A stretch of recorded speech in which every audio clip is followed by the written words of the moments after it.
Competing is a unique experience. I have always liked to characterize it as being diagnosed with a disease that you don't want to cure from.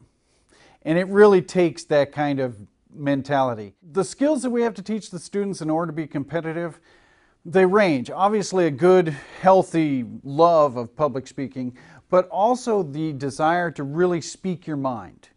You have to be able to not only believe in what you say, but be able to speak on it on a moment's notice.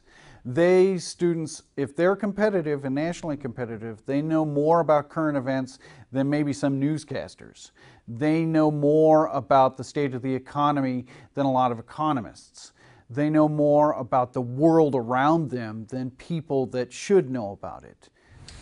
Observation 1 is inherency. The Nimitz class of aircraft carriers are inefficient and outdated, but the U.S. Navy wants to keep using them, reduce their total carrier to only 9. This according to Eagle in 2008. Rebuilding a fleet that has shrunk by more than 50% over the last 15 years must remain a high priority of Navy leaders. Unfortunately, the Navy finds itself in a predicament because of the 33-month gap between the decommissioning of the USS Enterprise in 2012 and the 2015 commissioning of the USS Gerald IV. Well, it can be really difficult on issues that you're really passionate about, and researching both sides of an issue really helps solidify some of your beliefs and makes you question some of your other beliefs and really expands your horizons. But also, since we debate mainly about policy issues, that gives you an opportunity to utilize your passion within debate. Because even if somebody proposes something that I agree with, instead of saying that's horrible, I can say that's a bad idea for this one specific region and propose a counterplan or a counter advocacy. And then it becomes a debate about maybe we should exclude this type of something, or we should do it at this time frame instead. And it gets down to the intricate details of the policy issue, which is something that happens in the real world in activism as well.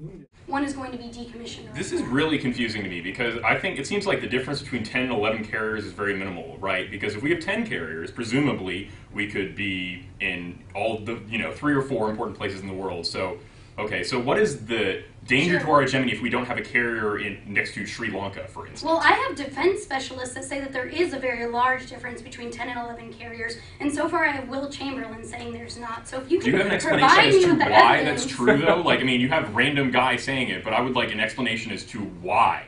Rushing things, you're actually increasing the amount of money that needs to be spent on it, and so you do not get access to that argument. The second scenario is real world. In the real world, no policy would be proposed without without specification of what the amount of money that would be proposed on real world education is. The real world debating in a real world fashion is the internal link to all topic specific education, because the only education we garner is what we can actually use as policymakers. Thinking quickly is a useful skill regardless of what avenue of life you decide to choose, and so I kind of see it helping me just think critically about arguments, but also it requires you to be a very, very good listener, in the sense that you need to listen very carefully to what your opponent is saying to effectively respond. So as opposed to just staying in your own head and thinking of your own ideas, you need to accurately conceptualize and understand what other people are saying to you, and that's important.